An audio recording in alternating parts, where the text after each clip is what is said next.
के कर्मचारी शिक्षकों ने भी एक मांग रखी कि पुरानी पेंशन बहाल के लेकर राजस्थान में, क्यों मैं राजस्थान का कांग्रेस का कोऑर्डिनेटर था, वहाँ पेंशन मिल रही थी जब तक वहाँ कांग्रेस सरकार थी, छत्तीसगढ़ में मिल रही थी, हिमाचल में अभी जहाँ विपक्ष की सरकारें हैं वहाँ पुरानी पेंशन है। मैं खुद अपना उदाहरण दे रहा हूँ कि मैं भले ही मैं तो 6 बार का विधायक रहा हूँ, लेकिन आज एक दिन के लिए भी कोई विधायक बनता है उसको पेंशन 40,000 रुपये पेंशन मिलने लगती है।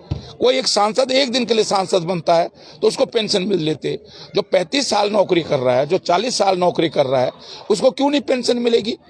और दुर्भाग्य यह है कि जो अधिकारी चाहे भारत सरकार के सेक्रेटरी हों चाहे प्रदेश सरकार के सेक्रेटरी हों, आईएएस क्यों नहीं ले रहा? आईएएस क्यों ले रहा है पेंशन? आईपीएस क्यों ले रहा है? आईएफएस क्यों ले रहा है? तो अब बड़े अधिकारी लेंगे। सेंट्रल गवर्नमेंट के जो आईएएस हैं, आईपीएस हैं, आईईएस हैं, इंडियन रेलवे सर्विस के अधिकारी हैं, इंडियन इंफॉर्मेशन सर्विस के अधिकारी हैं, वो तो सब पेंशन लेंगे। और जो छोटे अधिकारी, छोटे कर्मचारी हैं राज्य सरकार के, उनको क्यों नहीं पेंशन मिलेगी? तो मैं सोचता हूँ कि ये तत्काल लागू होना चाहिए। ये दुर्भाग्य की स्थिति है कि सरकार ये रोना रोके कि साहब इस पे पहले नहीं खर्च होता था क्या?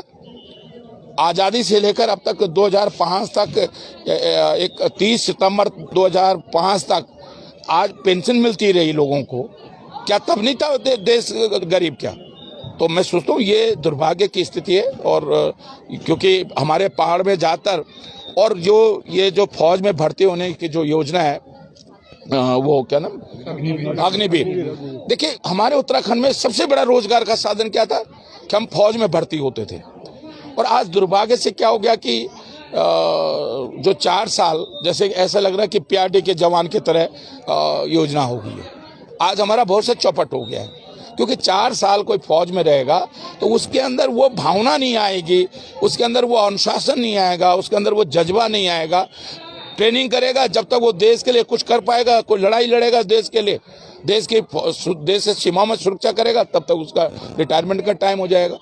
तो भाई जिसको आपने इस देश की सेना ने, इस देश के रक्षा मंत्रालय ने जिसको 8 महीने 9 महीने की ट्रेनिंग दी है, तो केवल 3 साल के लिए ट्रेनिंग दी है, 3 साल के लिए।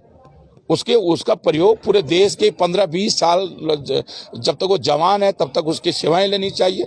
तो ये अग्निवीर से बहुत उत्तराखंड को नुकसान हो रहा है, इतना बड़ा नुकसान हो रहा है उत्तराखंड को, किससे आज पहले हमारी एक उम्मीद होती थी कि फौज में चले जाएंगे।